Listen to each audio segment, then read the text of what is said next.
Do you have every album from your favorite band or artist in your collection? If so, you're a completist. This is Brad Likes Music. I'm Brad, and today I'm a completist for Janelle Monae. Janelle Monae's first album is really an EP, and I do have it on vinyl. It's not her first studio release, though, but I get bonus points for this.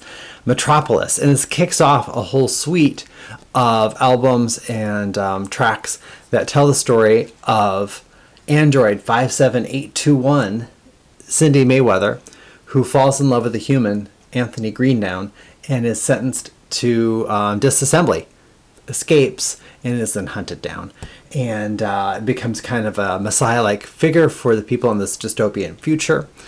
And it does borrow a lot of themes and ideas from its namesake, the movie, the German expressionist film from 1927, Metropolis, which was by Fritz Lang, based off of a book by his wife, Thea von Harbo, who that was written in 1925, explores a lot of the same ideas, and that movie is kind of the template for a lot of sci-fi, and in telling these stories of dystopian kind of future, you're able to make a lot of commentary about society, and Janelle Monae does that very well in her suite with ideas that kind of range from Afrofuturism to sexual liberation and freedom, and fighting kind of against a system that's meant to make people conform to a singular identity.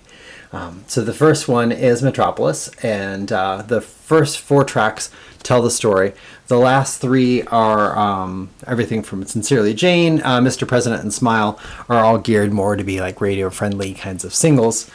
She explores a lot of different genres in this whole project, from jazz and ballads to R&B, soul, hip-hop, rap, and even into rock and pop. Her voice is amazing, and she's able to cover a lot of territory vocally. And the production from Wonderland Studios and her collaborations with them over the years really were very fruitful. This is the second release in that suite, 2010's The Arc Android, which continues the story of Cindy Mayweather. My favorite track on this, hands down, Neon Valley Street. Lush strings, her voice is so beautiful on that track. This came out in 2010. Has parts 2 and 3 of the Metropolis suite. Her third album came out in 2013. It is The Electric Lady, kind of a little bit of a prequel to this whole tale of Metropolis. Parts 4, 5, 6, and 7 are encompassed in this release. One of my favorite tracks here is it has a feature from Erykah Badu, Erykah Badu, gosh, you don't get better than that. It's a track called Queen. She also collaborates with Prince, with Give 'Em What They Love. He, I think, does work on a couple other tracks in this, and in another project he also collaborates with her, and that is her next studio release. There were a couple of singles released between here and there to fulfill a contractual obligation, but her next studio release is Dirty Computer, which is not part of the Metropolis suite officially by her, but it is kind of, in that it tells the story of a Jane 57821, which is the same number as the Android in her Metropolis suite. This had an accompanying motion picture, or an e-motion picture, as how they termed it. The announcement for that movie came out in the trailers for Black Panther, or before the movie, the Marvel movie.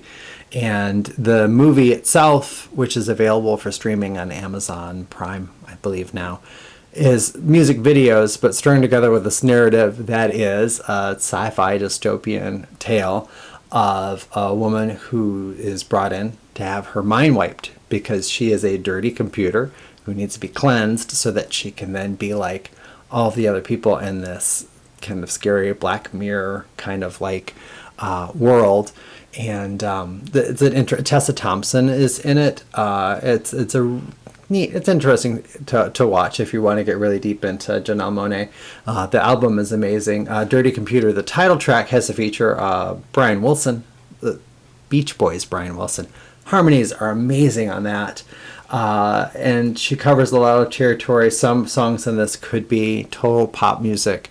Others definitely rock a little bit more. She definitely explores ideas of sexual identity, freedom, During this era, or shortly thereafter that album, she does come out as pansexual and also non-binary. And she states that she didn't want to, she, through the Arc Android series, had kind of a sanitized storytelling way to explore some of these themes, but with Dirty Computer, wanted to be a little more personal about it and tell more from her viewpoint. But she still kind of uses some of those narrative devices within Dirty Computer.